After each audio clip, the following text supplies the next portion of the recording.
Welcome to another jam-packed edition of the NFLandU podcast for October 8th. I'm your host, as always, Hayden Vassar, and we have a literal plethora of stuff to get to. Yeah, there you go. Enhance your vocabulary. Plethora. We've got game recaps. We got a game preview. We got a what the heck a franchise should do after firing your head coach. We have a ton to get to today. So, it's spooky season, and there are certain teams around the NFL that are looking a bit spooky right now. Not in a good way, in a very bad way. And let's talk about a couple of them real quick here in the news section. First up with the Jets, a team that has looked very spooky so far this season. Well, good news for the Jets, and I bet they're thrilled to hear this news. Their quarterback, Sam Darnold, was medically cleared to play this morning, Tuesday morning, after his bout with mono, and he will play this Sunday against Dallas. And that is welcome news to the Jets, because they have sorely missed him. And we're going to talk about their game with the Eagles a little bit later, but they have just been horrid offensively since Sam Darnold left in week one, after his week one game with mono. They've only scored one offensive touchdown since then in these past couple weeks. I think that's 3 games. Yeah, 3 games without Sam Darnold. They've only scored one offensive touchdown, and that came this past Sunday. So they have desperately missed Sam Darnold, and he is a very welcome sight. And he's going to need to come in and do some things for this Jets team that is really just kind of lifeless right now. There's no other way to say it. They're lifeless right now, and they could really use some help. Another bit of news about a team that's actually looking spooky in a good way, that teams are maybe on the lookout for. The Oakland Raiders made a trade today. They sent a 2021 fifth-round pick to the Buffalo Bills for wide receiver Zay Jones, and hoping to boost that offensive passing room in Oakland that is just kind of not done a whole lot. Yeah, they're above 500 right now, but that's mostly because of Josh Jacobs in the run game. Derek Carr's main weapon, Tyrell Williams, missed that game, and we're going to talk about that in a couple minutes, but they're trying to kickstart a passing game in Oakland, and for other teams, and this is just a little preview of what we're going to talk about later, other teams should start looking out for Oakland. They're not messing around. Just ask the Chicago Bears. But I want to devote most of this news time. I know we got through those last 2 topics pretty quickly, but I want to devote most of this news time to talking about the Washington football franchise. If you haven't been paying attention to the news cycle in the past 24 plus hours, the Washington football franchise fired head coach Jay Gruden early Monday morning. He was called to a meeting with owner and general manager at 5 a.m. Monday morning at the Washington franchise facility. I'm not saying what their team name is, by the way. We're just going to call them Washington for the rest of this segment. And he was fired after 5+ seasons as their head coach. Let's see here, where's his record? He went 35, 49, and 1 in his time in Washington, and they started 0-5 to the season. And after a just curb-stomped performance by the Patriots onto the Washington football team, Washington decided it was time to move on. They promoted offensive line coach Bill Callahan to take over, and ironically enough, Jay Gruden, who they just fired, their head coach, is the brother of John Gruden in Oakland, and during John Gruden's first stint in Oakland over 10-15 years ago, when he left Oakland, the guy who replaced him was Bill Callahan, the guy who just replaced Jay Gruden. Just a really weird twist of fate. But during his tenure at Washington, Jay Gruden only had 1 winning season, and that was in 2015 when they went 9-7 and made the playoffs and got bounced in the wild card round.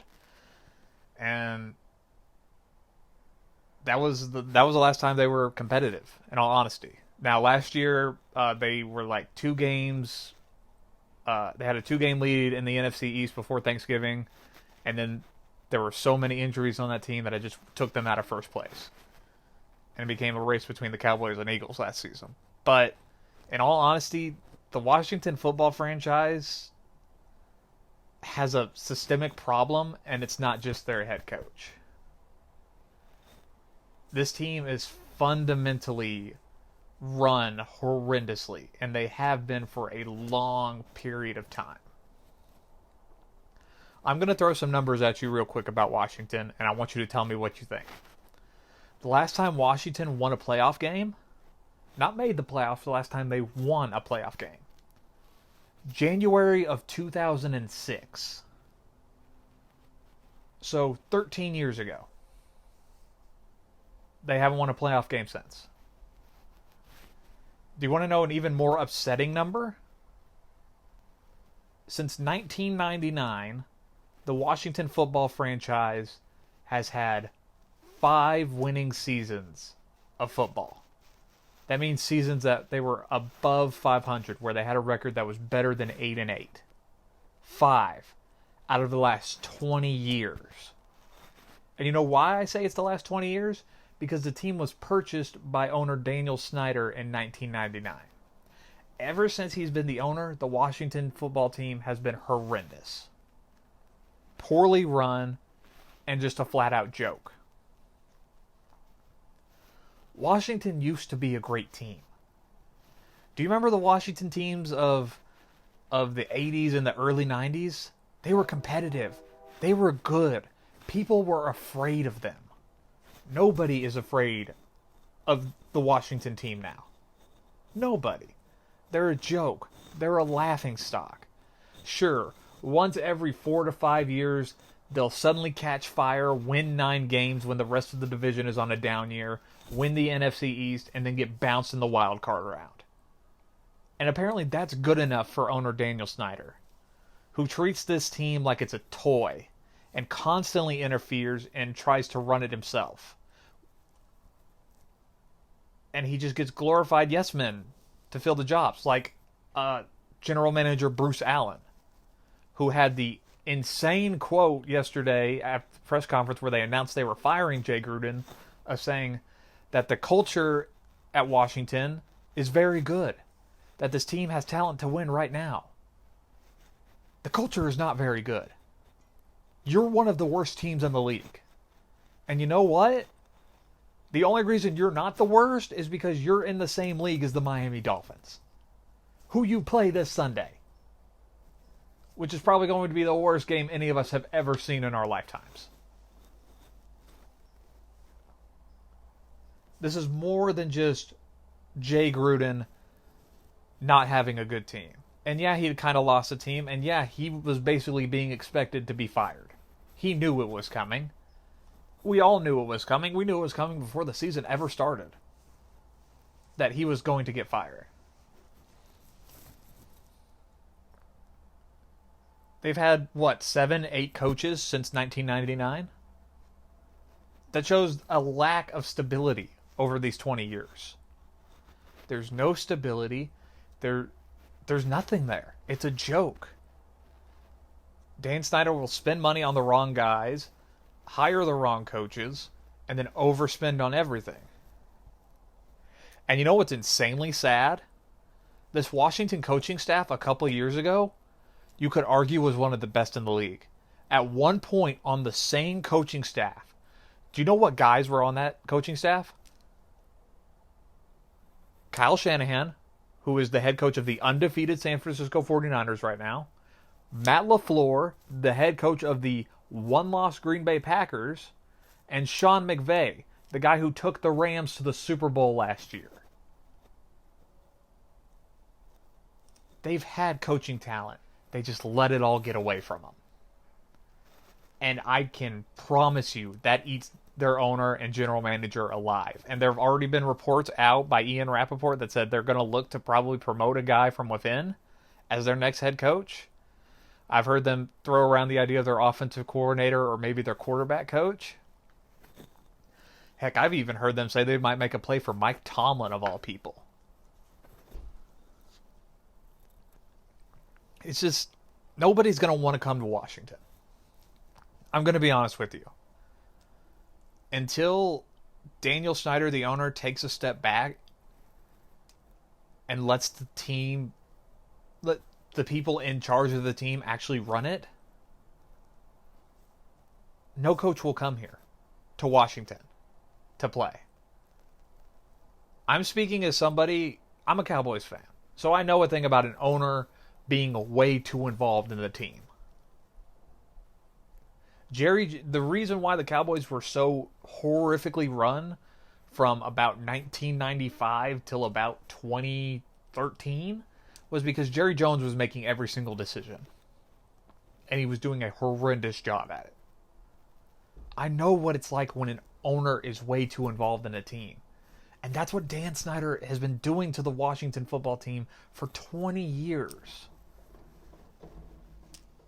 And the sad part is Washington fans aren't angry. They're not upset. They're just done. They're tired of caring. Did anybody see that game where they played the Patriots over the weekend? It was like a home game for the Patriots. There was no Washington fan anywhere to be found. That shows how just done this fan base is. And it's sad. Washington used to be a great, historically great football franchise. Has won multiple Super Bowls, dozens of Hall of Famers, and now they're just the joke. They are without a doubt one of the worst teams in the league. And you know what? When they play the Dolphins this Sunday, I really think the Dolphins can beat them. That's how bad they are right now.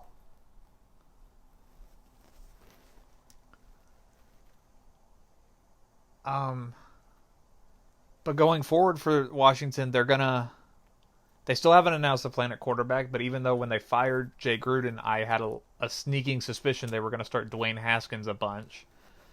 It sounds like Colt McCoy might get the nod this Sunday, even though I think Case Keenum gives them the best chance to win. I think the two front runners for the Washington job, if they can get them, even though I said no real coaching candidate would go there, try your best to get Eric Bieniemy, the offensive coordinator from the Chiefs, or Chris Richard, the defensive coordinator from the Dallas Cowboys. Two guys who I really thought would get coaching jobs last season, head coaching jobs, but didn't. Give them a chance, and you tell them, I am giving you complete football control. You get to make all the decisions. Tell them that. That's how you sell this, because no major coaching candidate will come to Washington. It's a high-priced death trap. You'll get paid a bunch of money, you'll get no real control, and then you'll get canned after 3 seasons. That's just what's happened the last 20 years for Washington. You know, all of these coaching candidates I listed off, they had like 7, 8 head coaches since 1999. Only one of those guys left after his time at Washington with a winning record. And that was Norv Turner. And you know what? He was only their head coach for like 1 season.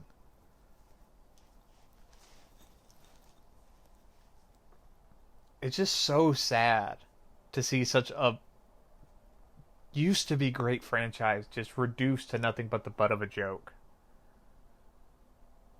That's what they are. And apparently their owner, Daniel Snyder, is okay with that. And you know what? If he's okay with that, good for him. He's still young, though. Like a lot of NFL owners, they're like 70 or 80. Daniel Snyder's only 53. He could still be running this team in 30 years. And this team will be the exact same. But Washington fans, I want to talk to you right now. Because I know you're tired. I know you're done. You're not angry. You're just done. You don't care anymore. If you want change, and I really mean change. I don't mean get a new fancy head coach who does a lot of newfangled offensive ideas or get a strong-minded defensive coach or even getting a new general manager. I mean real change. It'll require a lot of effort and a lot of determination. But you can do it. Here's what I'm saying. Abandon the team. I know that sounds harsh, and I know it sounds cold, but it's the only way to send a message. You stop financially supporting the team. Don't buy merchandise. Don't buy tickets. Don't go to games. Don't do any of it. Stop supporting this team. It won't happen in just a season. It has to be a determined effort for an extended period of time. And you know what? If Washington catches fire like next season or the season after that and wins 9 games and makes a wild card, still don't support them. Don't stop until Daniel Snyder gets the message. And either he backs down and gives up most of his control forever, or he sells the team. I know this is hard. And I know it's difficult, Washington fans.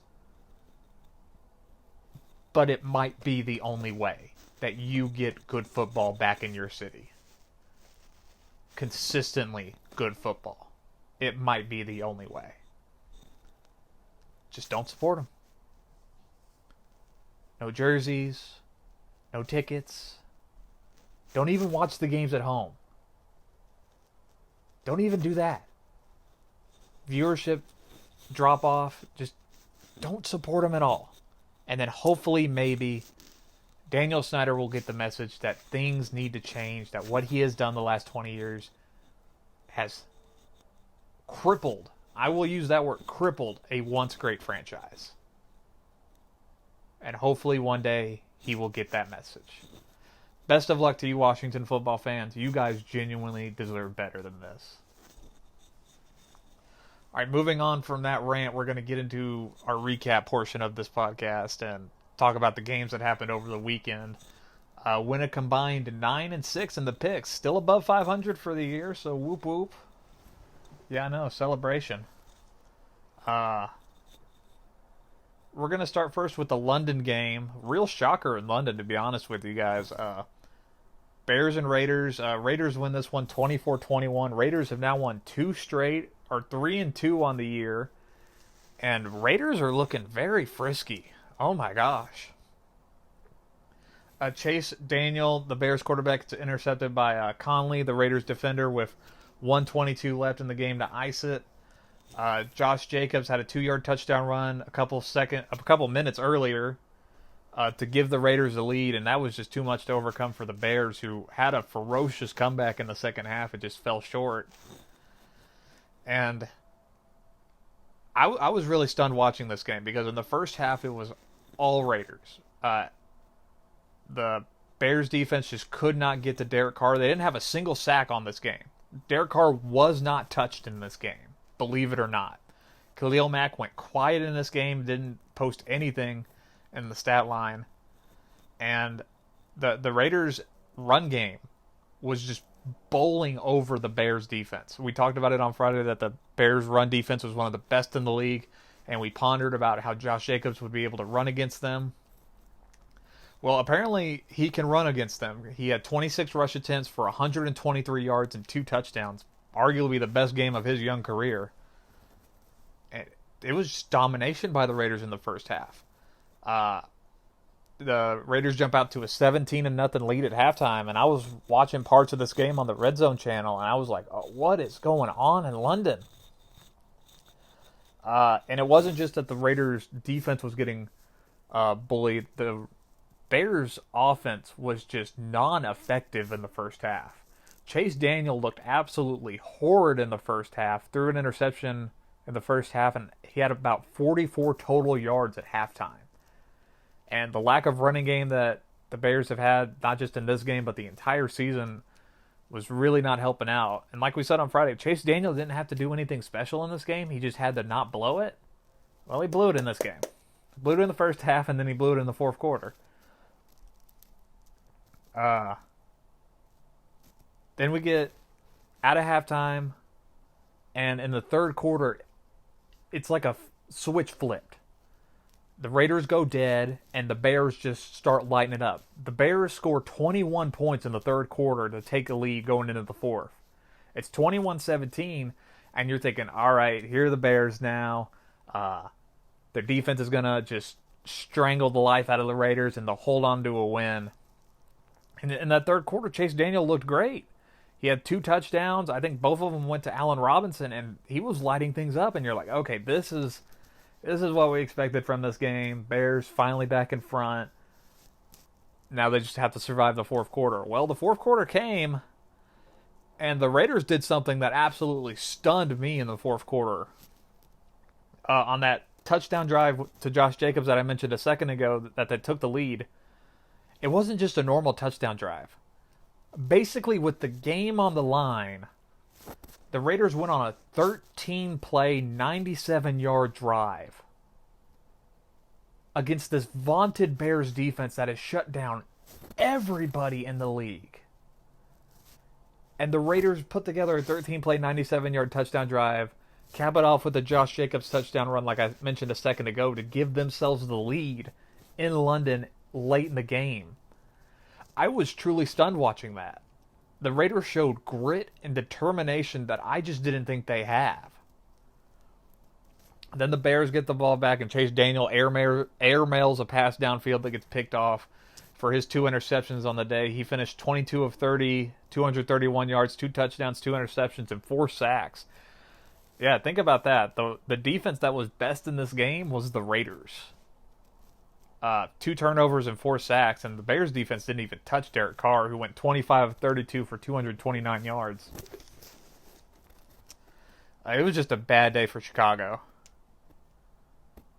It just wasn't enough. I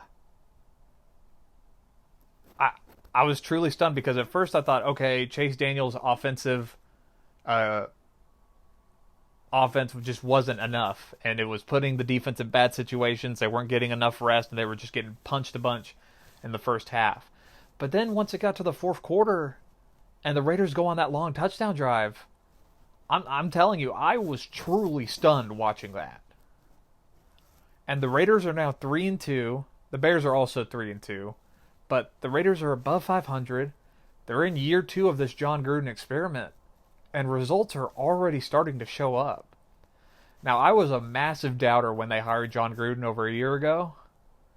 And I was even more so a doubter watching this entire Antonio Brown debacle over a month ago. But the Raiders are playing good football right now. I mean, this team probably isn't going to be above 500. This is probably going to be an 8-8 team. They still have no real passing offense. Oh, and by the way, the Raiders won this game, and they didn't even have their best weapon in Tyrell Williams, their wide receiver, who missed this game with an injury. So think about that. The Raiders' offense was short-handed and still beat this Bears defense. I was truly impressed watching the Raiders. And you know what, Raiders? You have my attention. We're still trying to figure out who are, going to be the real contenders in the AFC. You got your Patriots and Chiefs, and then you got your interesting contenders like the Bills and Texans. And then you got these fringe candidates like the Raiders and Colts, who, you know what? A lot of people aren't giving them credit, but they're playing good football. And they're going to be interesting to watch. Raiders, you have my undivided attention, and I want to see what you do going forward. Raiders are interesting. Once again, Raiders win this one 24-21. Both teams are now 3-2. Moving on to a real fun game, in my opinion. Jags at Panthers. Panthers win this one 34-27. Panthers have now won 3 straight games since Kyle Allen took over at quarterback. Panthers are 3-2. Jags fall to 2-3. And quite simply, this game was the definitive statement that Christian McCaffrey should be an MVP candidate. My God, he can do it all. Here's his final stat line. You ready for this? 19 rushes, 176 yards, and 2 touchdowns. And he caught 6 passes for 61 yards and a touchdown. So 3 total touchdowns and over 200 total yards on the day. This kid has been doing it all for the Panthers offense this entire season, and he is a serious MVP contender. He's one of 3 serious MVP contenders right now. You got Patrick Mahomes, who has taken a bit of a dip the last 2 games. You got Russell Wilson, who has been playing dynamite football in the Pacific Northwest. this entire season. And you got Christian McCaffrey, who is literally the entire Panthers offense right now. Those are who I think are the three big MVP candidates. And you know what? Honestly, Christian McCaffrey could have had more in this game. But he left in the fourth quarter due to cramps. Because, he's been carrying the entire team. Anyway, the play that iced this game was after McCaffrey left. Backup running back Reggie Bonifant iced things up with a 59-yard rush touchdown with a couple minutes left to put the Panthers ahead. Jags get the ball back. Minshew, who had a pretty good day despite a couple fumbles, I think he had like 3 fumbles in this game, had arguably his best passing game in terms of yardage.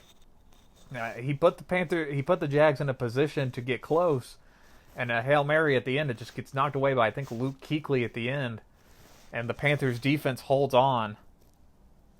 And their defense did just enough to win this game. The Panthers did. They had a 56-yard fumble return for a touchdown by rookie Brian Burns in this game. We talked a lot on Friday about how the Panthers have one of the better pass defenses in the league so far. Well, Gardner Minshew said, nah, I'm going to light it up. He went 26 of 44 for 374 yards, 2 touchdowns, and got sacked twice, and like I said, a couple fumbles. Yeah, there it is, 3 fumbles on the day. Neither defense really played good outside of the couple big plays by the Panthers defense. The defense did enough, and Kyle Allen did enough. Outside of that one really impressive start against the Cardinals, Kyle Allen hasn't looked the greatest, but he doesn't have to with the defense making big plays and Christian McCaffrey doing it all. Kyle Allen went 17 of 30 for 181 yards, 1 touchdown, and got sacked 3 times. But it was all about the running game, like I mentioned with Christian McCaffrey. Carolina had 285 total rushing yards in this game. It was all about the run game.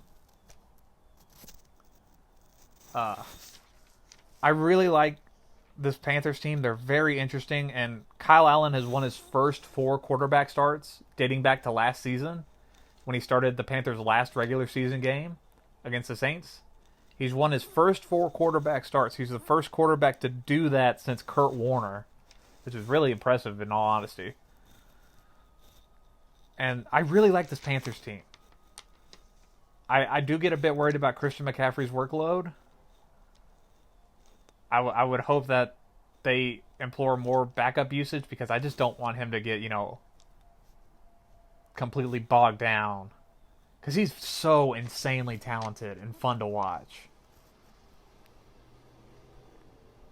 But I really like this Panthers team right now. And you know what? I kind of can't wait for Cam Newton to come back when he's fully healthy and what they'll look like. This Panthers team is dangerous, in my opinion. But to their opponent's credit, the Jags and Gardner Minshew have something. I think we can say safely that Gardner Minshew basically has this job on lockdown right now. That when Nick Foles comes back from injury, he's probably not getting this job back. Because Gardner Minshew has just played flat out fantastic these first few weeks. He went 26 of 44 in this game, 374 yards, 2 touchdowns, and 2 sacks, and gave him a chance to win late in the game. I mean, outside of the fumbles, he played great. Leonard Fournette had another 100-yard rushing game this season. Keeps continuing to help pump life back into that career. Went 23 rushes for 108 yards and a touchdown. And like I mentioned on Friday, how I really like DJ Chark, he balled out in this game. 8 catches, 164 yards, and 2 touchdowns. I really, really like Gardner Minshew. He can play. This rookie from Washington State, if I remember correctly, 6th round draft pick, and he can flat out play. It's going to be interesting to see what Doug Marrone, their head coach, does when Nick Foles comes back in like week 11 or week 12. But I think Gardner Minshew has this job on lockdown if he continues to play like he has. I mean, sure, the Jags are 2-3, and what remains to be seen what they're going to do the rest of the year. But Gardner Minshew, I think, has found a starting job.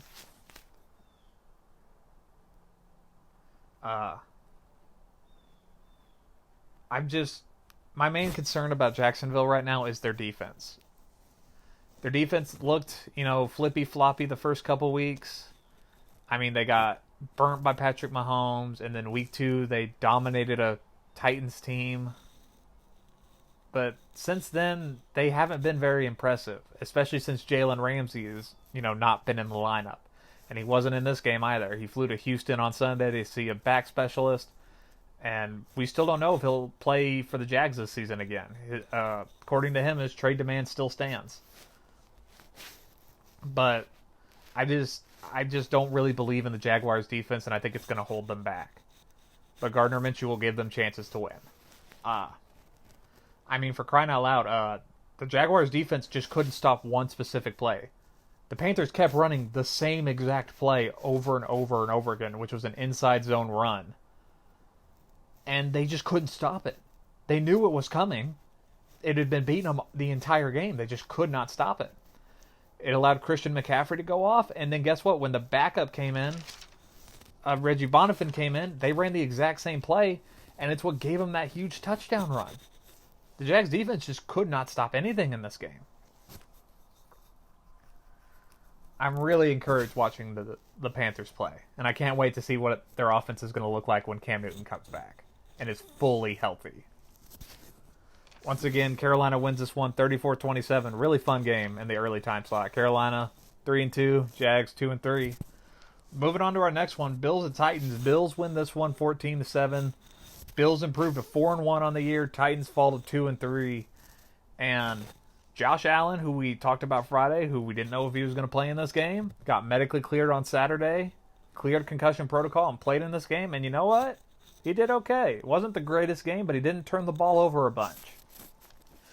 Josh Allen went 23 of 32 for 219 yards, 2 touchdowns, an interception, and got sacked 4 times. And those 2 touchdowns were difference maker. Josh Allen hit, what's his name? The go-ahead touchdown with a 7-yard pass to Duke Williams with 9:46 left to play in the game.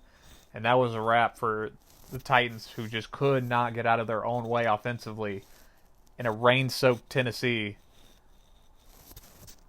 Both defenses really played out. Like I've been mentioning on this show since we started, I really believe in the Titans' defense. I just don't believe in their offense. Because look what they did last week.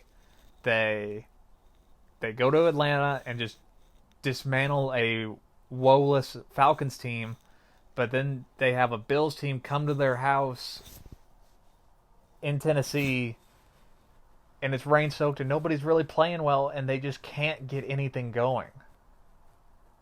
Marcus Mariota, his final stat line, he went 13 of 22, 183 yards, and 5 sacks.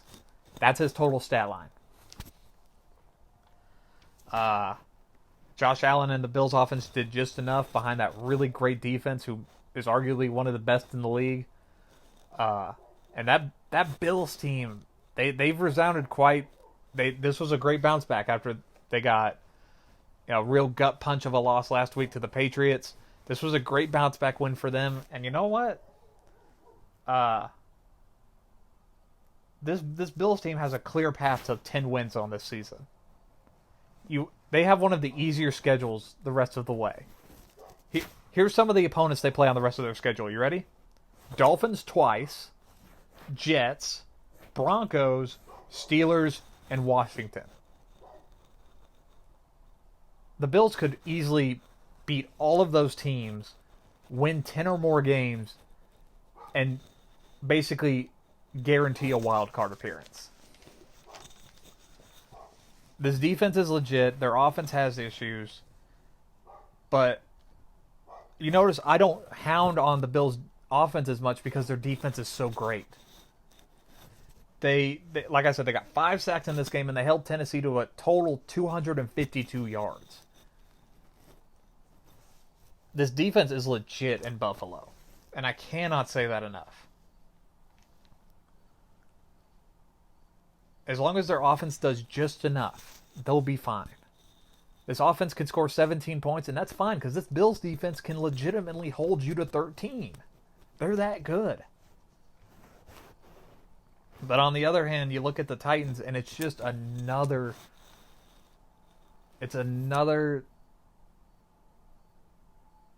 page in this long-running story of Same old Titans. They look good one week, and then they look horrendous the next. It's what they've been doing for like the last 5 years. It's what they've been ever since Marcus Mariota has been there.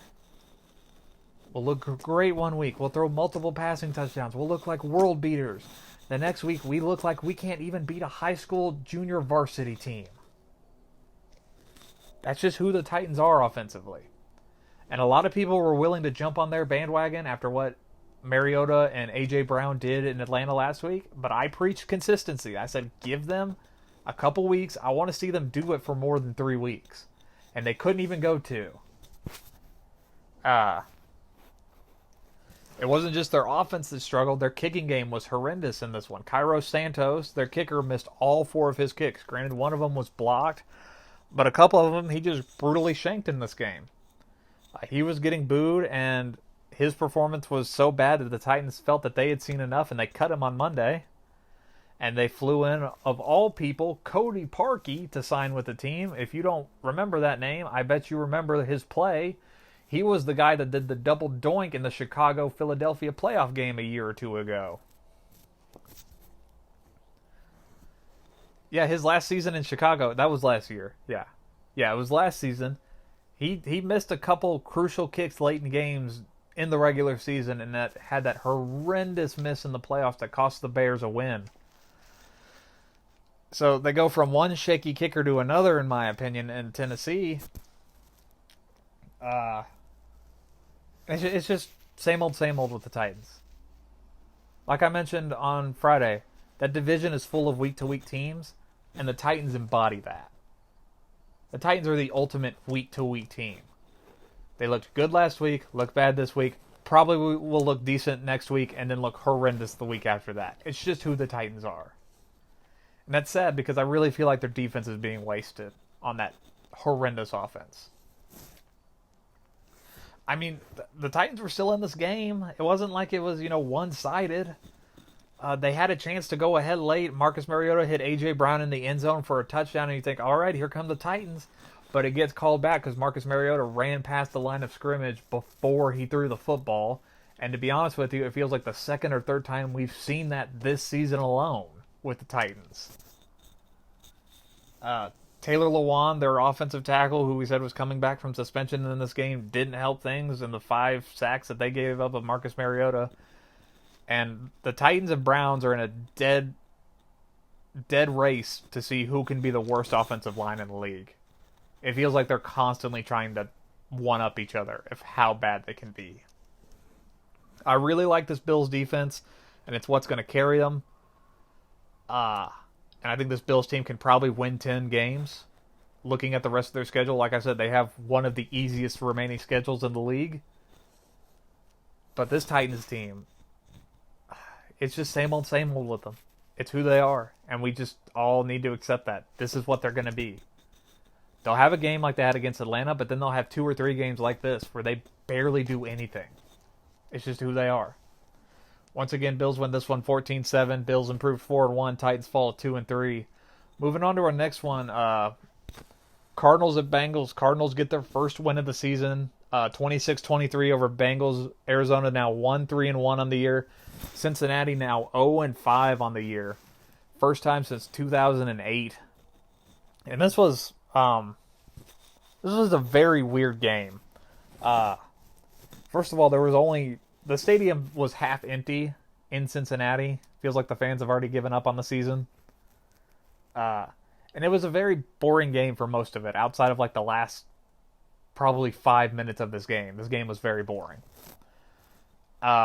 Arizona takes a 23-9 lead going into the halfway point of the fourth quarter.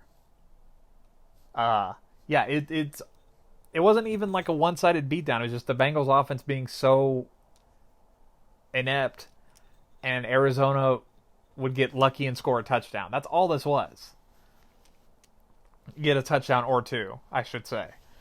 But then all of a sudden, Andy Dalton and that offense just flipped a switch with like 5 minutes left in the game, scored 2 quick touchdowns. And I mean, I'm talking there was like a total of 2 minutes combined between the touchdowns. And all of a sudden, we had a tie game late in this fourth quarter. Like I said, the Arizona Cardinals were up 23-9 halfway through the fourth. But Kyler Murray gets the ball back, makes a couple completions, gets the Cardinals into field goal range. Zane Gonzalez knocks in a 31-yard field goal as time expires to give the Cardinals a win. It was just a really weird game because Arizona led from the beginning. Kyler Murray led the way on the ground, 10 rushes for 93 yards and a touchdown on the ground running. And that was their first score of the day. I think they went for it on a 4th and goal and got it. Duke Johnson, their running back, 17 rushes, 91 yards. That was his best rushing of the season, in all honesty. 3 catches, 65 yards. And I bet it feels good for Arizona to finally have some results. I mean, they got close in week 1 with the Lions, but they earned it today.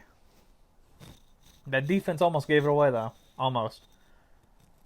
But like I said, it was just a weird game. The Bengals offense was not there, like I said, until like the last 5 minutes of the game when they just suddenly exploded. Andy Dalton went 27 of 38, 262 yards, 2 touchdowns, 1 sack. Joe Mixon, their running back, arguably had the best day of his season so far, 19 rushes, 93 yards. And Taj Boyd, who, as we mentioned on Friday, had to really step up because there's no John Ross and still no A.J. Green, 10 catches, 123 yards, and a touchdown. Like I said, it was all Arizona. It wasn't even all Arizona. It was just weird offensive football that wasn't really working for either team. I mean, Arizona was only up 13-6 at halftime. To give you any indication of what this game was. But Arizona is able to rack up yards on the ground. Like we mentioned, I think, a week ago on this podcast, Arizona's problem is that they can move downfield. They just stall once they get to the red zone. And that was evident in this game. I mean, they had 514 total yards of offense in this game.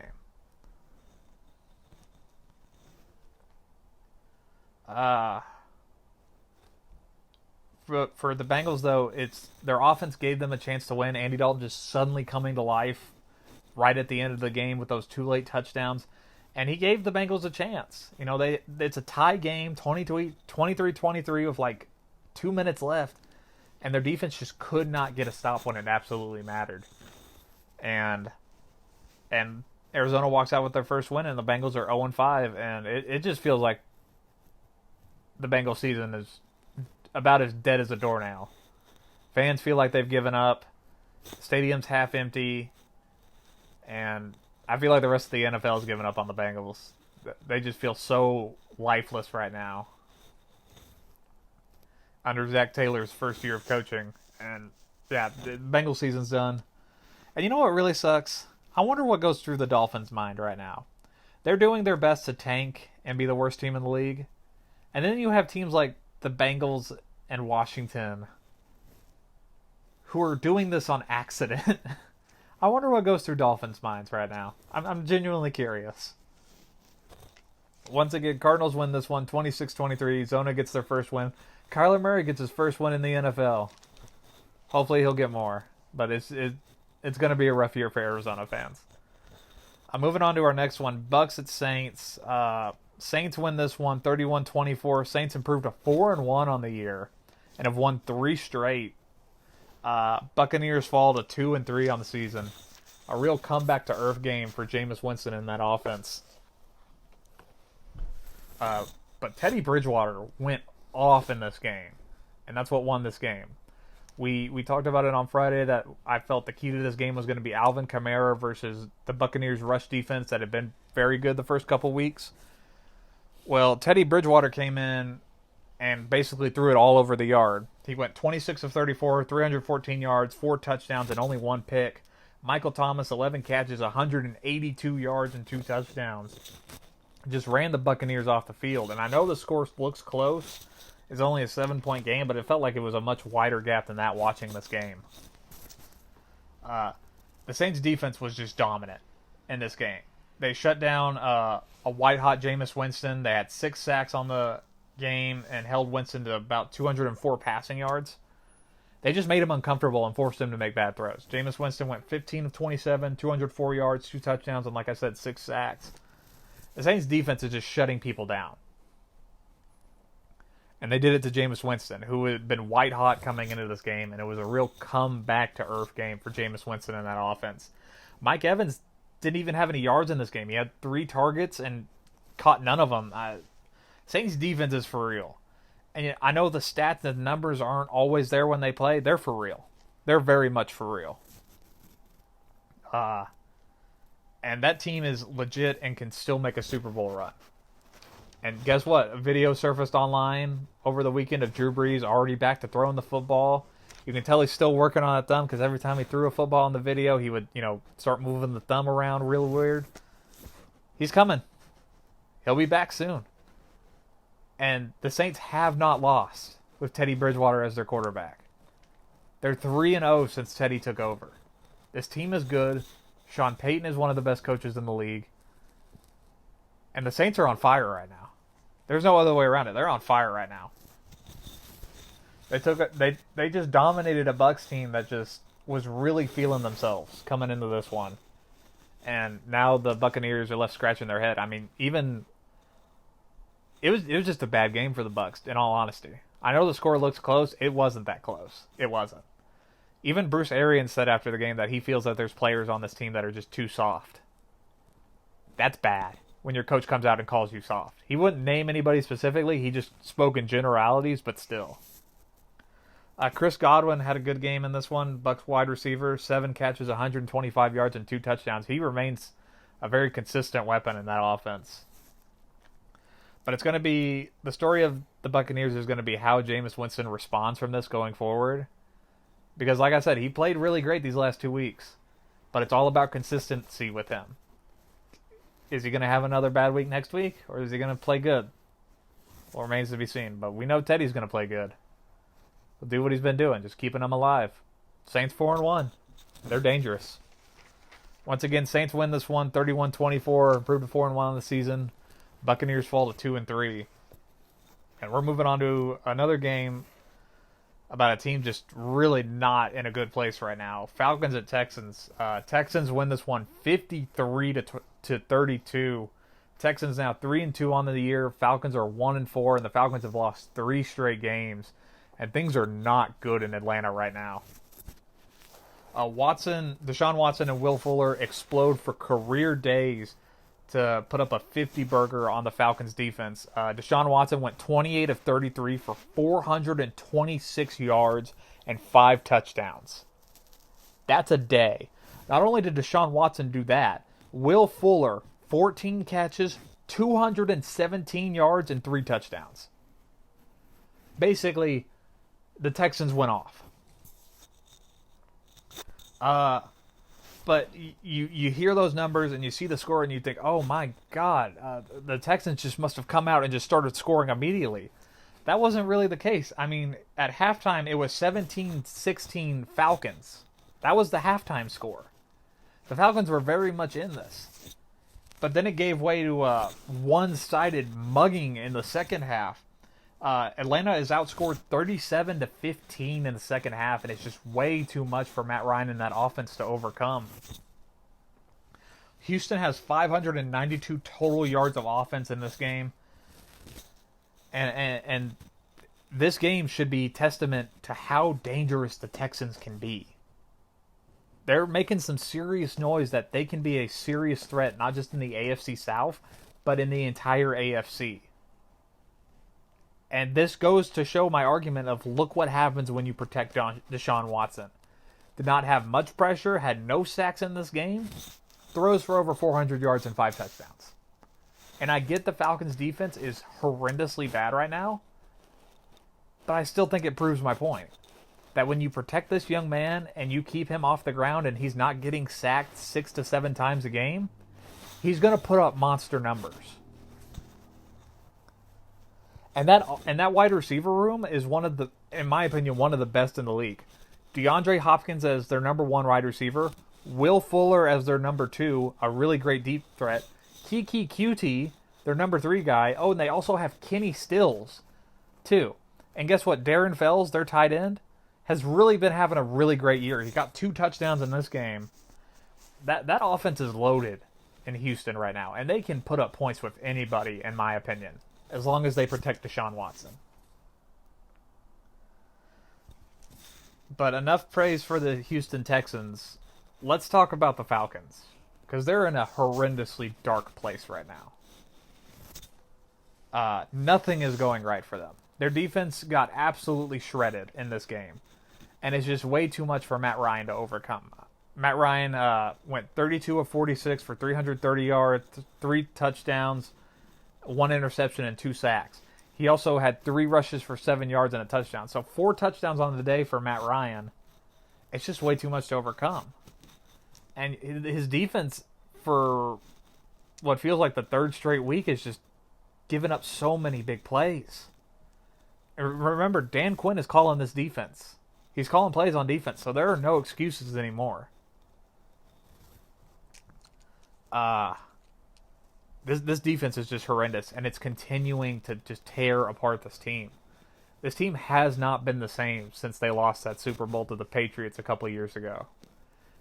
I can't remember the exact numbers, but they're either at 500 in terms of their record or right below 500 since that Super Bowl loss and since Kyle Shanahan left. And they have an even worse record since their last playoff appearance when they lost to the Eagles in the divisional round like 2 years ago. I still think Matt Ryan is a solid quarterback. I just think he's having to do way too much right now. There's no running game in Atlanta right now. He's getting absolutely no help.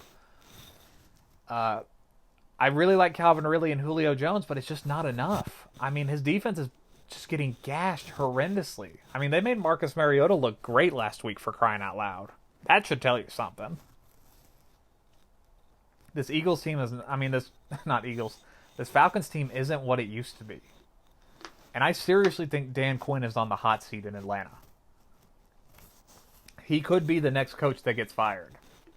Now, I think he'll probably survive the end of the season, but I think the moment that the Falcons are eliminated from playoff contention is going to be around the time he gets fired.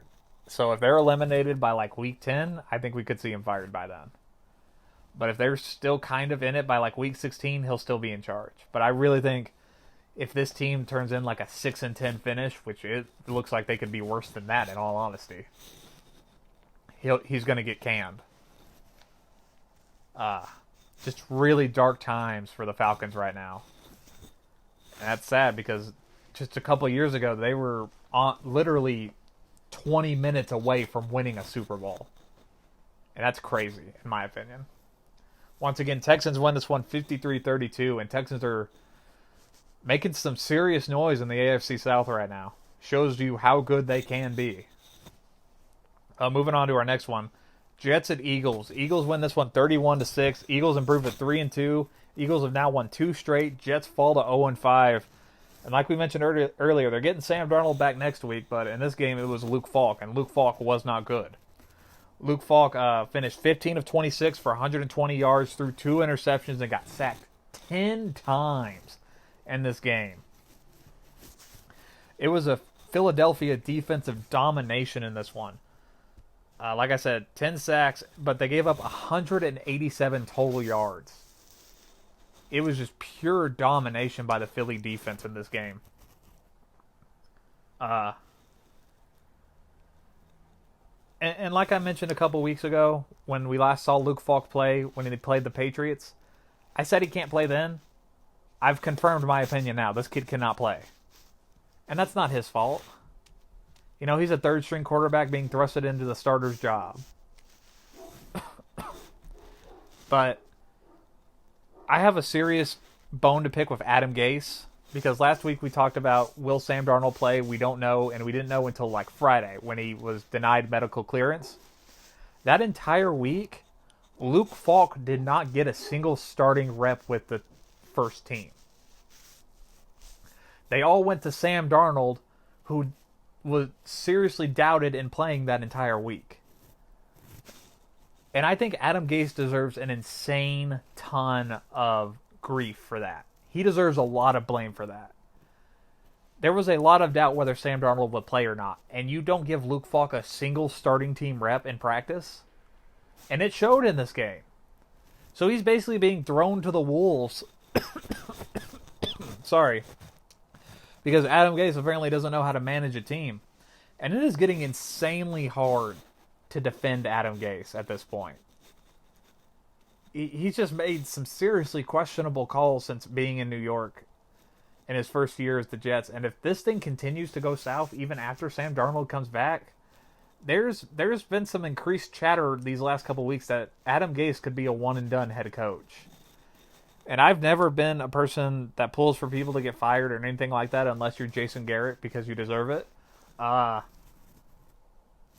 Gase is making it really hard to defend him at this point. Sam Darnold's gonna have to come back and really play some lights-out football. But in this game, Luke Falk just didn't do enough. He got dominated by the defense. But oddly enough, as much as we've, trashed the Jets on this podcast, their defense has kind of kept them in games.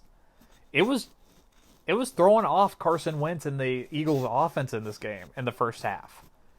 I mean, so much so that Eagles fans were booing at halftime at the Eagles' offense because they weren't blowing out the Jets. But in the second half, the Eagles blow it open. Carson Wentz finished 17-29, 189 yards, 2 touchdowns. I'm sorry, 1 touchdown, 1 sack. But it was all defense, like I said. Even the defense scored 2 defensive touchdowns in this game. So it was all defense in this one. But like I said, the Jets scored their first offensive touchdown since week 1 in this game.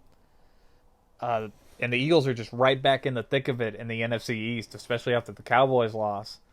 And they're going on the road against the Vikings, Cowboys, and Bills coming up. So we're going to see how good this Eagles team is.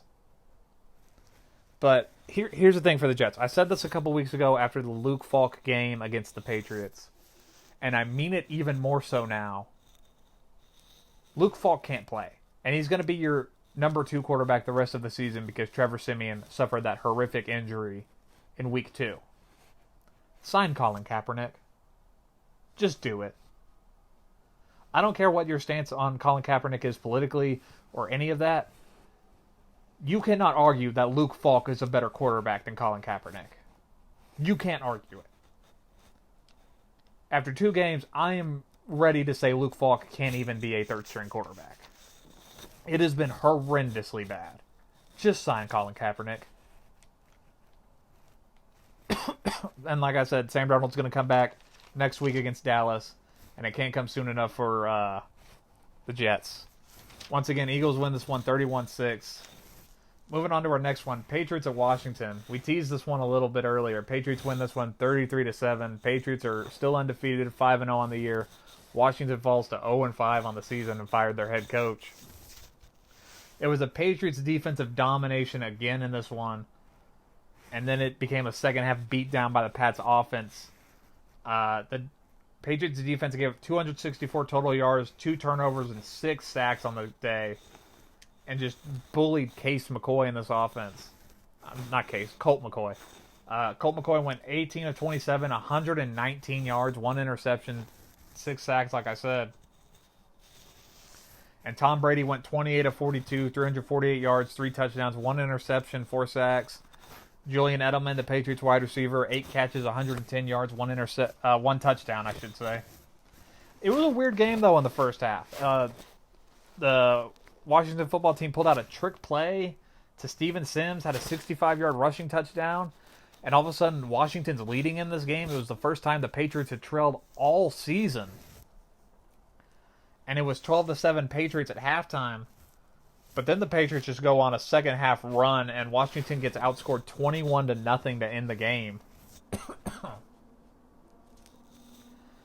Like I mentioned earlier, it was mostly Patriots fans in attendance, and it was just Patriots domination in the second half. It was a weird game where the defense from Washington was really in it in the first half, and they were making plays and keeping them close, but then it was just too much to overcome in the second half. Patriots are hurting a bit at wide receiver right now. Julian Edelman, Phillip Dorsett, Josh Gordon, they're all a bit banged up. So I wouldn't be surprised if in the next week or so, before the trade deadline, the Patriots make a play at another wide receiver. Not that they desperately need one, but everybody's just kind of hurt right now in that wide receiver room. We aren't going to spend too much time on this because we spent like 15 minutes ranting about Washington earlier.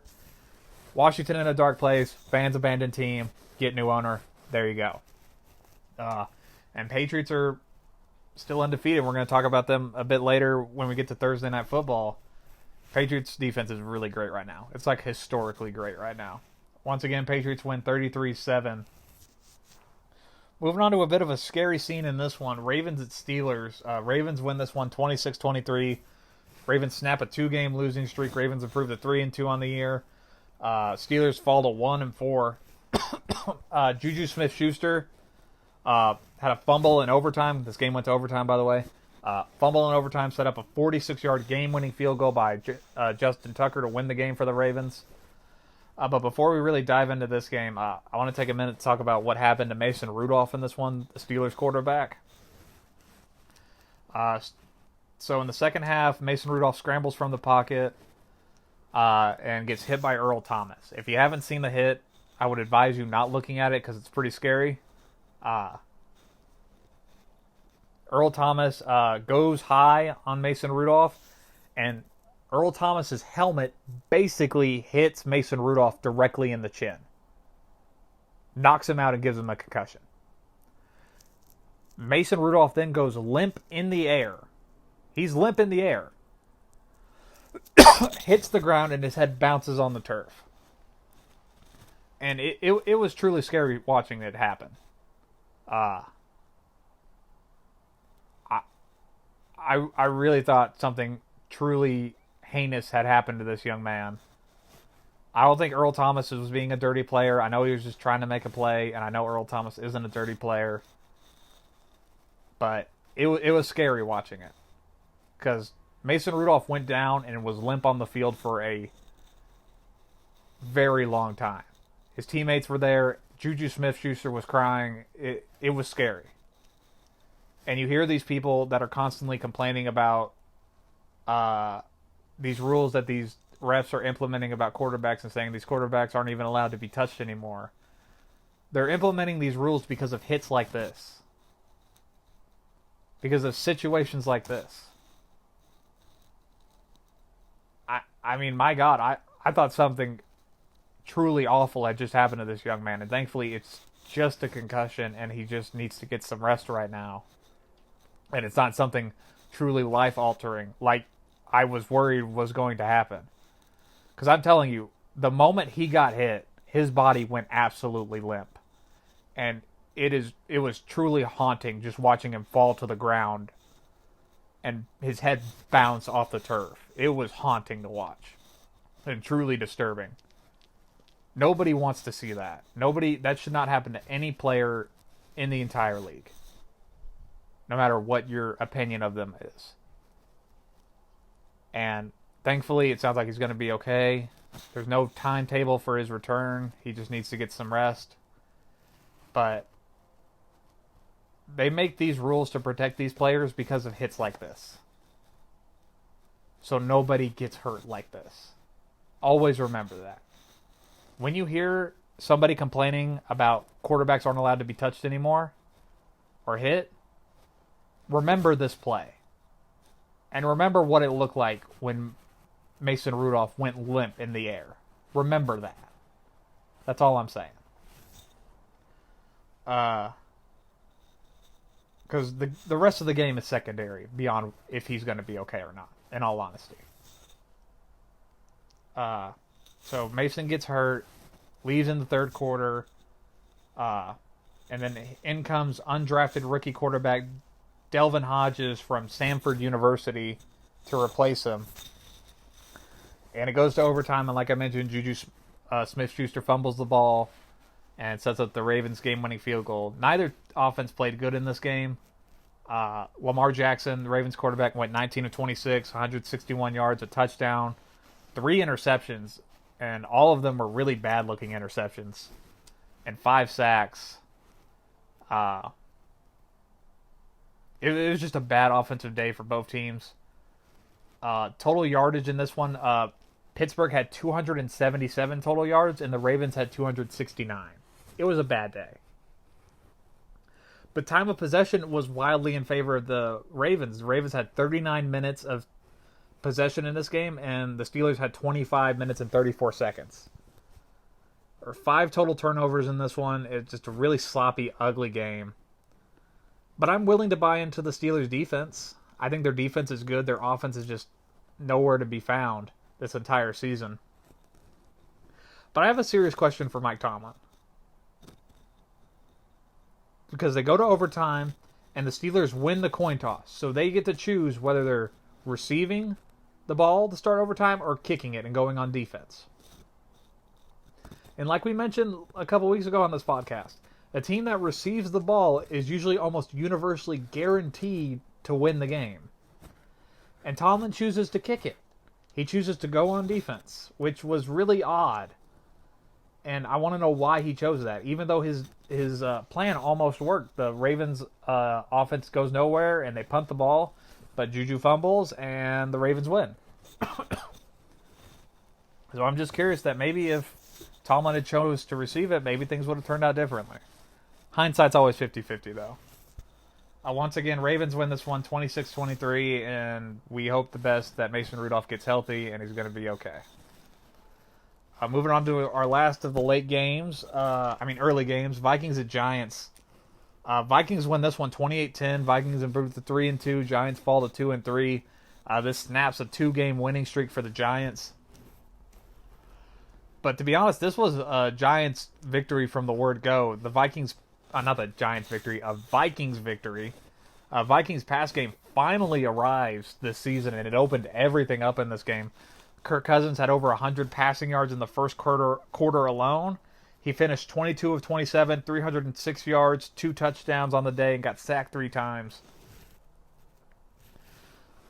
This was the Vikings offense I dreamed about this offseason. This was the offense I saw in my head when I said at the beginning of this podcast, beginning when we first started the podcast weeks ago, that the Vikings could win the NFC North. This was the offense I envisioned. Kirk Cousins throwing downfield. Adam Thielen making big plays like he did in this game. Having 7 catches, 130 yards, and 2 touchdowns. And then Dalvin Cook pounding teams into submission like he did in this game. 21 rush attempts, 132 yards.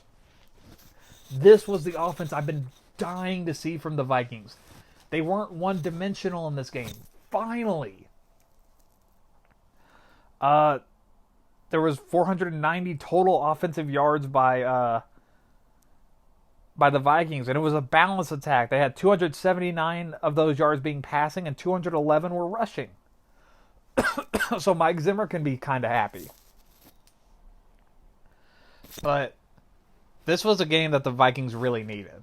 They needed a win to help kind of silence the noise around them, and the passing game really showed up, and it kind of silenced a lot of the voices around them right now. But it was also a dominant defense day for the Vikings defense. They allowed 211 total yards, sacked Daniel Jones 4 times, and got an interception. And honestly, 4 sacks, if you watch this game, it felt like they got a lot more than that. They were in Daniel Jones' head the entire game. Jones finished 21 of 38, 182 yards, a touchdown, like I said, an interception and 4 sacks. This was Daniel Jones' welcome to the NFL game. He's going to be playing a lot tougher defenses from now on. And the Giants are just banged up right now. Sterling Shepard got a concussion in this game. He's out for Thursday night. Wayne Gallman got a concussion in this game. He's also out for Thursday night. We don't know if Saquon Barkley is going to play Thursday night, which we'll talk about later. We talked about on Friday, we said the Giants kind of have an embarrassment of riches. Well, they went from that to 3 days later being very short-handed in a quick amount of time. Evan Ingram's also hurt. A lot going on with this Giants team right now. And their defense is still very bad, if you couldn't tell by watching this game. They can rush the quarterback. They're tied for like 12th in sacks in the league right now. They just do everything else horribly. Giants defense still bad. But this was a game for the Vikings.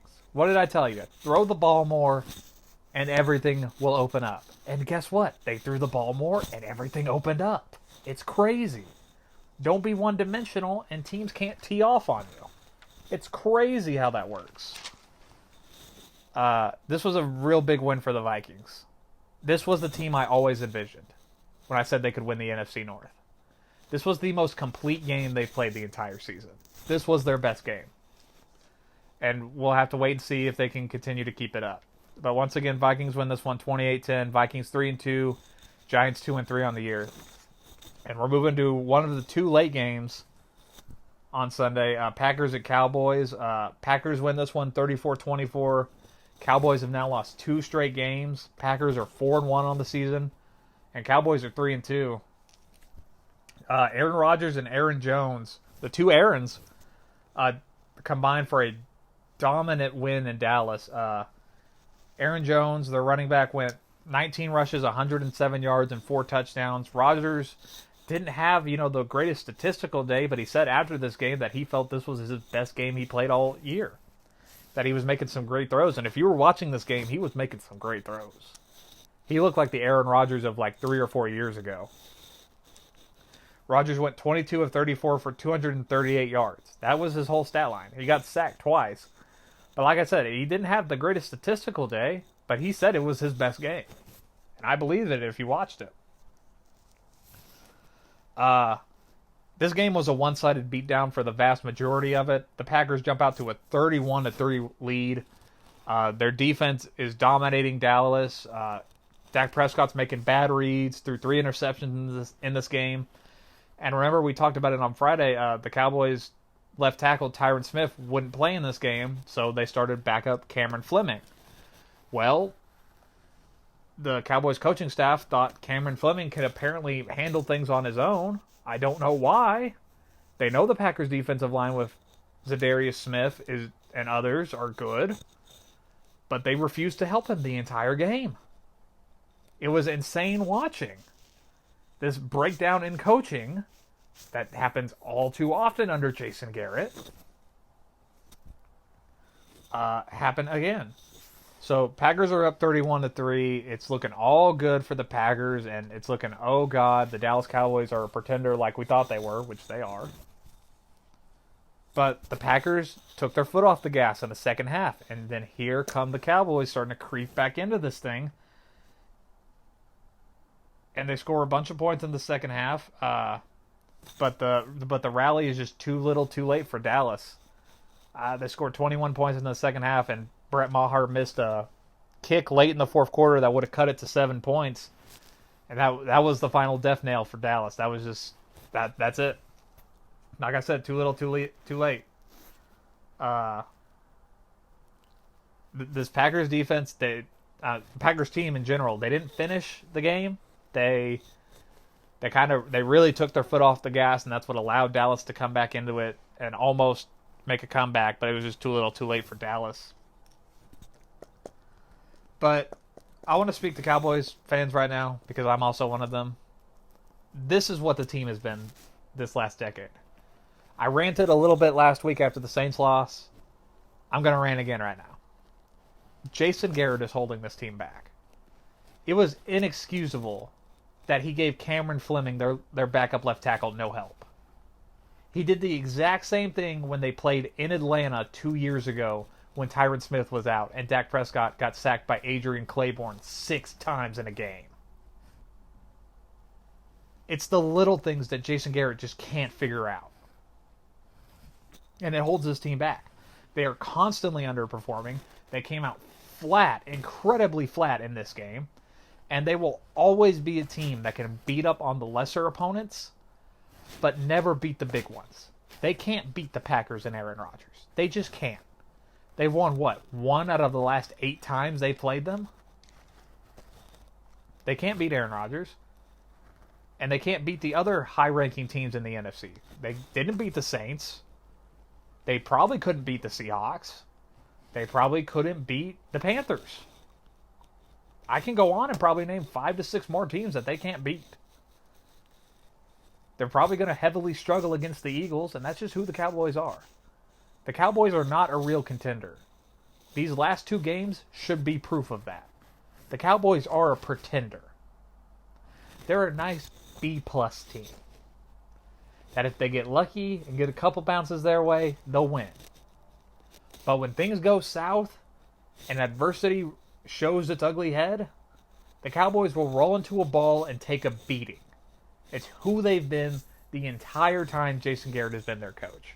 And they will continue to be that as long as he is their head coach. They will never be a real contender. They will never be a team that has a chance to make it past the divisional round. They'll never be a team that can actually be a real threat to win a Super Bowl. They never will be. Dallas got a lot of hype right before the season started where people saying this team is a legitimate Super Bowl contender. And now we're 5 weeks in and all those same people are finally coming to their senses and saying this team isn't for real. I don't know why Dallas tricks people every year into believing that they can finally win it. They can't because Jason Garrett is their head coach. And as long as he remains their head coach, they're a pretender. It is that simple. There were only two Cowboys in this game, in my opinion, that played well. Amari Cooper and Michael Gallup. Dak Prescott went 27 of 44, 463 yards, career high in yardage, but 3 interceptions. He also threw 2 touchdowns. Amari Cooper had 11 catches, 226 yards. That's a career high for him as well. 1 touchdown. Michael Gallup, who's back in this game, 7 catches, 113 yards, and a touchdown. Those are the only 2 Cowboys I can name off the top of my head that played well. Amari Cooper and Michael Gallup. The Cowboys' defense was atrocious. Their linebackers have been awful this entire year, especially Smith. Leighton Vander Esch played great last week, but he played awful in this one. The Cowboys are not a good team. Nice little B-plus team. That's who they are. And I am still sticking with my prediction. The Eagles are winning the NFC East. And these 2 weeks of Dallas playing good teams and coming up short, frustratingly short, in both weeks is all the proof I need of that. But speaking of the Packers, Matt LaFleur and that offense knows what they're doing. And I think it's better for Aaron Rodgers this way, where he doesn't have to do a whole bunch anymore. He is getting older, and you want to preserve him for as much as you can, so rely on a big-time run game with Aaron Jones and a steady defense. That defense still struggles with the run, and that was evident early in this game when they were feeding Ezekiel Elliott. But then the Cowboys fell behind by double digits, and they just had to keep throwing. So they weren't able to exploit that. The NFC North is looking very interesting with the Lions, Vikings, and Bears and Packers. They're all above 500 right now, which is really crazy. NFC North is looking a lot of fun, but like I said, this is more about the Cowboys being a pretender than anything else. They're not a real threat. They're just not. Packers are for real. Packers are for real. Cowboys aren't. I hate to say it. It's just the way it is. And the sooner people come to terms with that, the better. That's my honest opinion. Moving on to the next one. Denver at Chargers. Broncos get their first win of the season. Denver wins 20-13. Denver snaps a 4-game losing streak. Now 1-4 on the season. Chargers fall to 2-3. And this game was about the Denver defense. They showed up big in this game. First and foremost, they held on to a 4th-quarter lead. So bravo to Denver.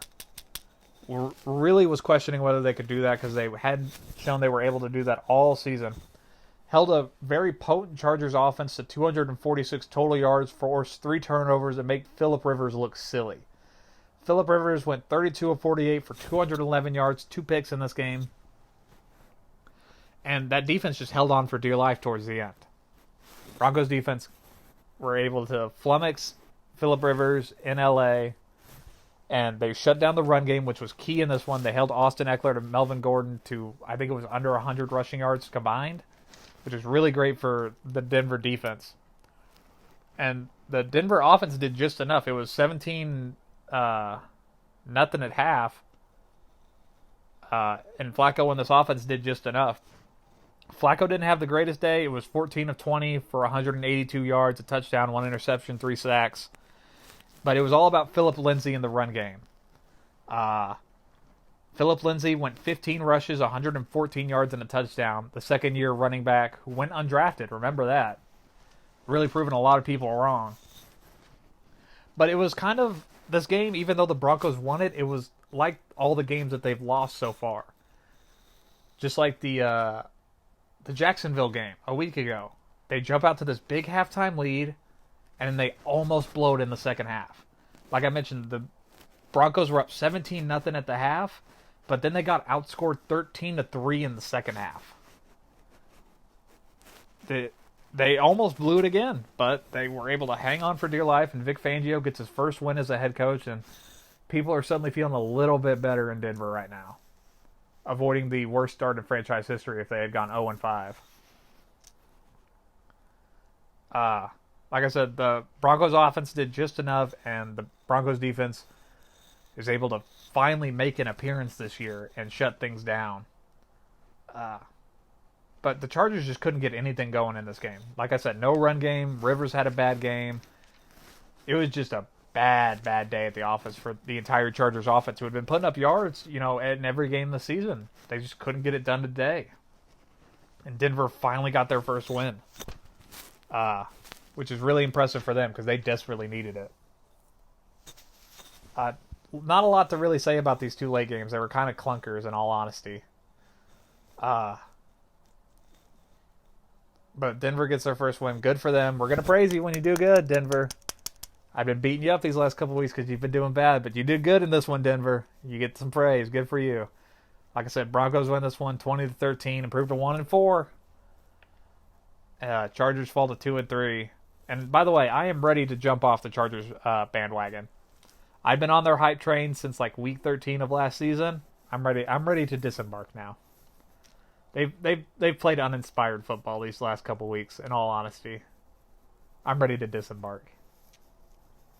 Moving on to the Sunday night football game. A real shocker in this one. Real close, tight game. Colts win. Colts at Chiefs. Colts win this one 19-13. Colts improve to 3-2 on the season, and Chiefs fall to 4-1. Snaps a 4-game winning streak for the Chiefs. Plain and simple, the Colts came in and just dominated the line of scrimmage on both sides of the football. The Colts offensive line and Colts defensive line dominated in this game. Marlon Mack and that O-line pushed the Chiefs defense around. Marlon Mack, who was questionable before this game started, 29 rushes and 132 yards. It was just simple domination. It was simple stuff, super simple stuff. Like we mentioned on last week, about the Lions' run game giving the rest of the NFL a blueprint to beat this team. The answer is a resounding yes, because the Colts took that blueprint and then ran it down the Chiefs' throat. The Chiefs cannot stop the run defensively, and that's what cost them this game. The Colts only scored one touchdown in this game, and that was by Jacoby Brissett, who, guess what, ran the football. 6 rushes, 9 total rushing yards, and a touchdown that he got in the first half. And then Adam Vinatieri, who has the mojo back. Remember a couple weeks ago we had talked about him potentially retiring. Made all 4 of his kicks, each one more clutch than the last, and that's what floated the Colts ahead of the Chiefs. But then you flip the ball onto the defensive side, and a very undermanned Colts defense shut down Patrick Mahomes. The Colts defenders were living in the backfield. Remember, there's no Malik Hooker in the secondary. There's no Darius Leonard in the linebacking group. The Colts found a way to make it work. Justin Houston and the rest of that defensive line lived in the Chiefs' backfield, and Mahomes was under constant duress throughout this game, and it showed. Penalties were a big issue for the Chiefs' offense. They had like 11 penalties for over 100 total yards, and that really hurt them as well, but their offensive line had issues protecting. And then Mahomes got hurt. He got his ankle stepped on by his own offensive lineman. I don't remember if it's the same ankle he hurt in week 1, but it's something to keep an eye on. It's just a second straight week of Mahomes not having the greatest game in the world, to be honest with you. But Justin Houston, who remember used to be a Chief, got a sack or 2 in this game and just shut Mahomes down. And then once the Colts had the lead, they just played keep away with a run game and milk the clock. And it worked to perfection. And now all of a sudden the Colts walk into Arrowhead and beat the Chiefs They couldn't do that last year in the playoffs, but they did it this season. And you know what? I think Frank Reich deserves serious consideration for Coach of the Year right now. Dude had his franchise quarterback retire 2 weeks before the season started.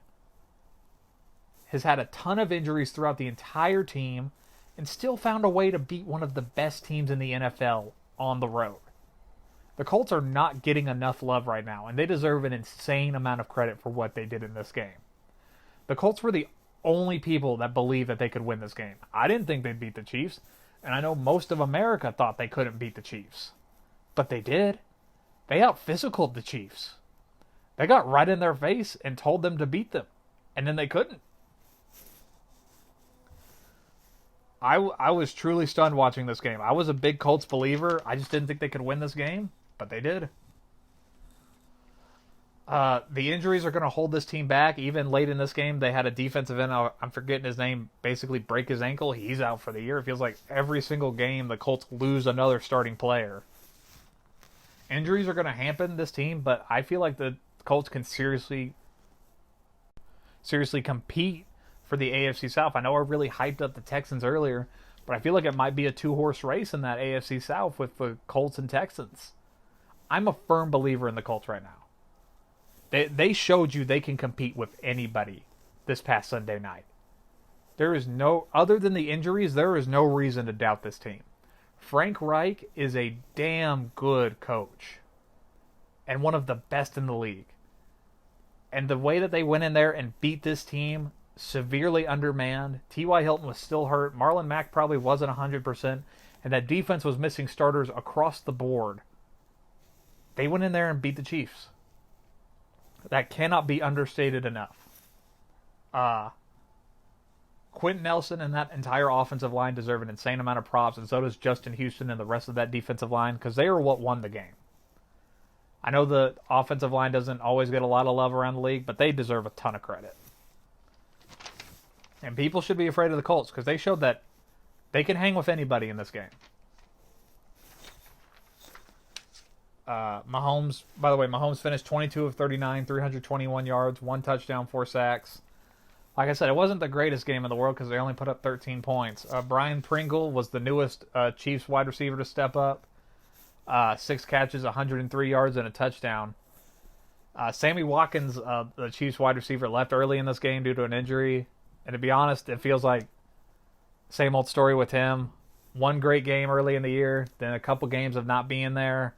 Well, he's on the field, but no production. And then he leaves with an injury.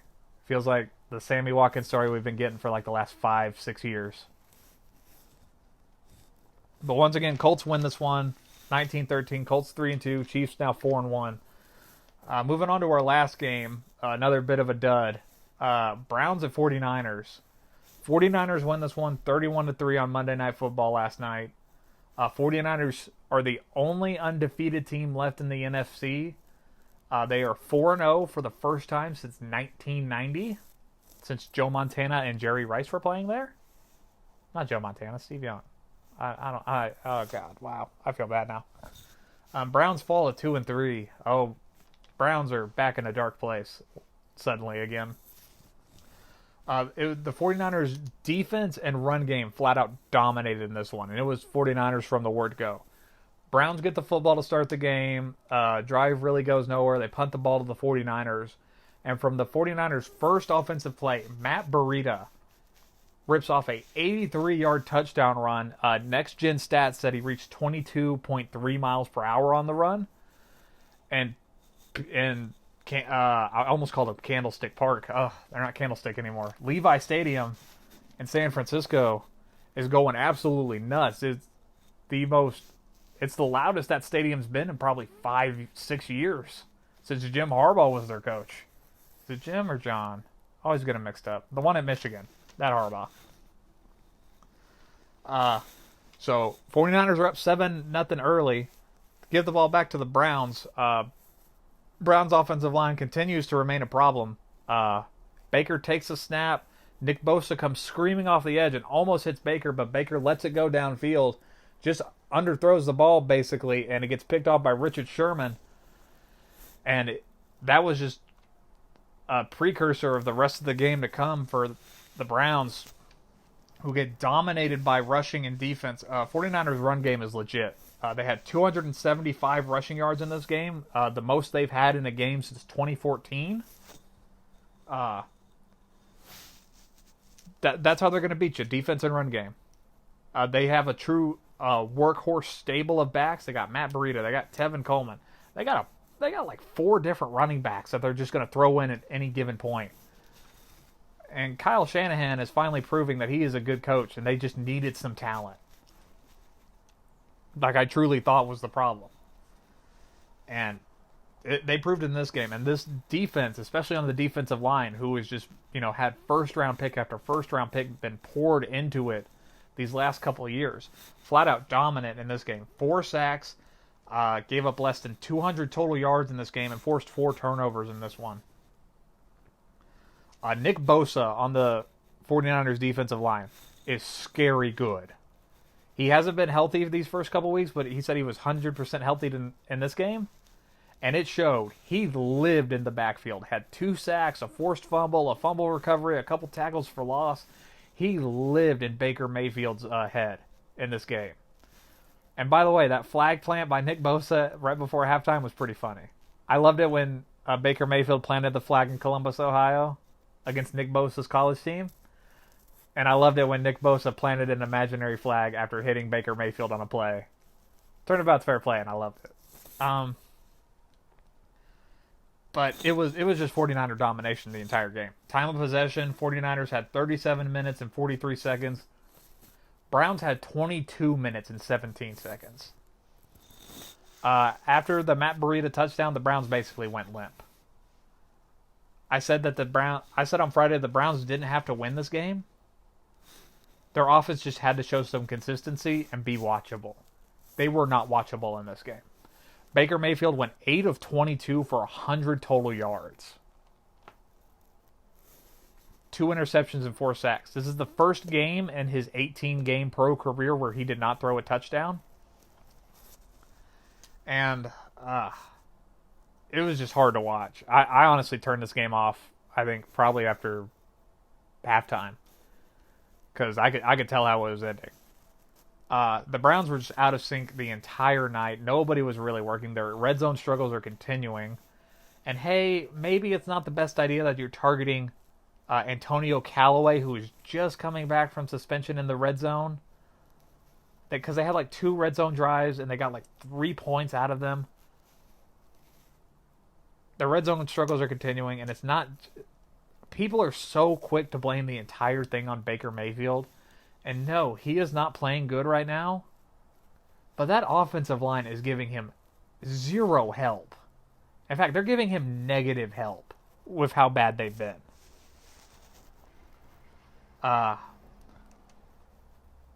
The Browns have only showed 1 game these first 5 weeks where they've been watchable on offense, and that was last week against Baltimore. And I wondered, are they just playing a really bad defense in the Ravens, or is the offense finally here? And I think our answer is they were just playing a bad defense. Because that offense was nowhere to be found last night. I think the 49ers defense is for real. I think their running game is for real. I still have questions about Jimmy Garoppolo and that wide receiver core. I'm not sold on that wide receiver core at all. I really like George Kittle, but I believe in Kyle Shanahan to draw up some good plays and get a good game plan going. And they got a big test this Sunday. They're playing the Rams in Los Angeles this Sunday, so we're really going to see how good the 49ers are. But I am ready to buy in on the 49ers. They look stout on defense, and their run game is for real. Speaking of the 49ers run game, Matt Breida went 11 rushes for 114 yards and 1 touchdown. Also caught 3 passes for 15 yards and another touchdown. Jimmy Garoppolo, the 49ers quarterback, 20 of 29, 181 yards, 2 touchdowns, and 2 sacks. He doesn't have to do a whole lot, and that's okay because he's still coming back from that ACL surgery. But it's okay when this running game is doing this kind of stuff. This is the second game this season where they've rushed for over 200 total yards. This run game is for real. I'm just so disappointed in the Browns. I was so excited to watch this offense play, and I would have been okay if they're like an 8-8 team, as long as their offense was fun. Their offense isn't even fun. It's not even watchable. It's just bad. I have serious doubts that this team could even make 8-8. They're just a bad football team right now.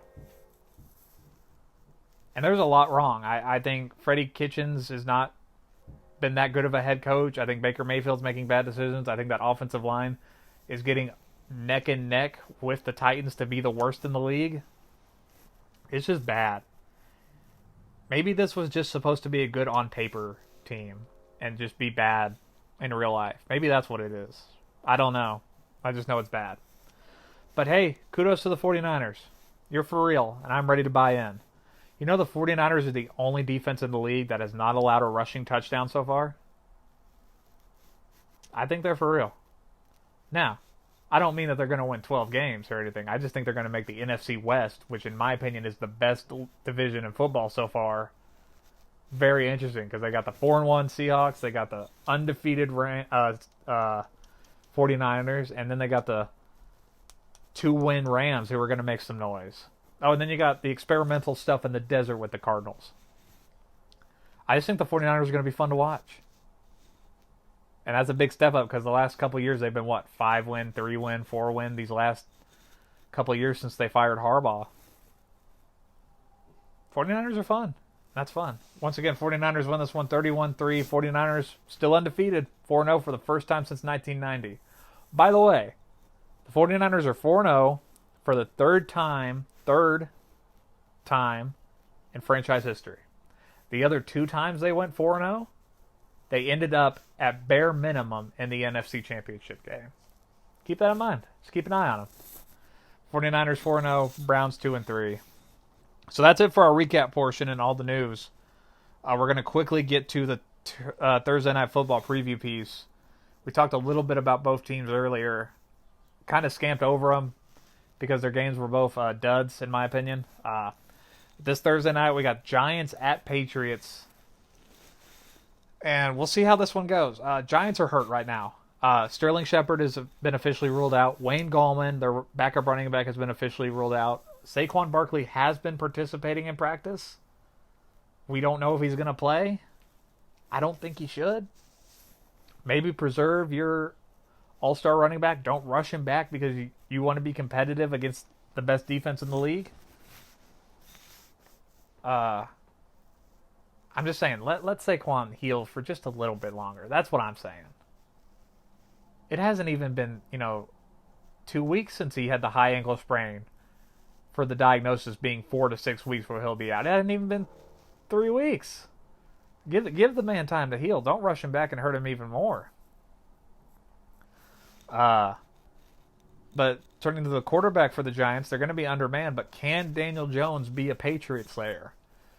Eli Manning, for as much as we've bemoaned him a couple weeks ago on the podcast and questioned whether he'd be a Hall of Famer, he will forever be remembered in NFL mythology for what he did against the Patriots in the Super Bowls that he played against them, the two separate ones. The most important one was where he stopped them from being the undefeated juggernauts. When he beat them in, 2007? Where that wild card Giants team rolled into the Super Bowl and beat an undefeated Patriots team. That will forever be remembered in NFL mythology. Oh, and then in 2011, he beat the Patriots in the Super Bowl again. I don't think Daniel Jones is going to have, that kind of luck against the Patriots, but I'm just saying, Giants quarterbacks have a tendency to somehow find ways to get under Bill Belichick's skin. But speaking of the Patriots defense is the best in the league. They're averaging giving up 6.8 points a game. Now, granted, they've played nobodies. They played the Steelers in Week 1 with Ben Roethlisberger. They played Washington. They played the Dolphins. Who else have they played? They played the Jets. The best team they played so far was the Bills, and we've already talked about how their offense isn't that scary. So this will arguably be the best team they've played so far. Not the best team, the best offense, I should say. Even though the Giants are going to be pretty short-handed. The Patriots are also tied for the league in turnovers with 12. Their defense is legit. It's the best defense in the league, and to be honest, they're putting up historic numbers through the first 5 weeks of the season. They probably won't, keep this up throughout the rest of the year, but historically, looking through the first 5 weeks, this Patriots defense is putting up all-time great numbers. It's scary to watch. They're the best defense, and it's not even close. And this Pats offense will do enough. We talked about how their wide receiver core is a little banged up. Julian Edelman's still dealing with a chest thing. Josh Gordon feels banged up, and if I remember correctly, Philip Dorsett is dealing with a hamstring issue. So they're a bit banged up in the wide receiver room, and the weird thing is they had Benjamin Watson, their tight end, come back from suspension this week, but they decided to cut him for whatever reason. So I guess they're thin at tight end. I don't really know. But I feel like the Patriots offense is going to find a way. They'll do just enough against a really bad Giants defense. And that's why I got the Patriots winning. It's Thursday Night Football. It's in Gillette against a really banged up Giants team. I'll take the Patriots in this one. Start off week 6 with a good old-fashioned beat down by the Patriots. Oh, joy. So that's it for this Tuesday edition, the October, I almost said September, the October 8th edition of the NFLandU podcast. Thanks for stopping by and hanging out for this hour and 40-minute ride. Next time we talk will be Friday, where we'll recap this Thursday Night Football game we just previewed, and then we're going to preview the rest of Week 6. Wow, we've already made it to Week 6. We're almost a third of the way through the season. Imagine that. Time really does fly, huh? So like I said, we'll see you Friday, and we'll preview the rest of Week 6. Thanks for stopping by. Have a good day.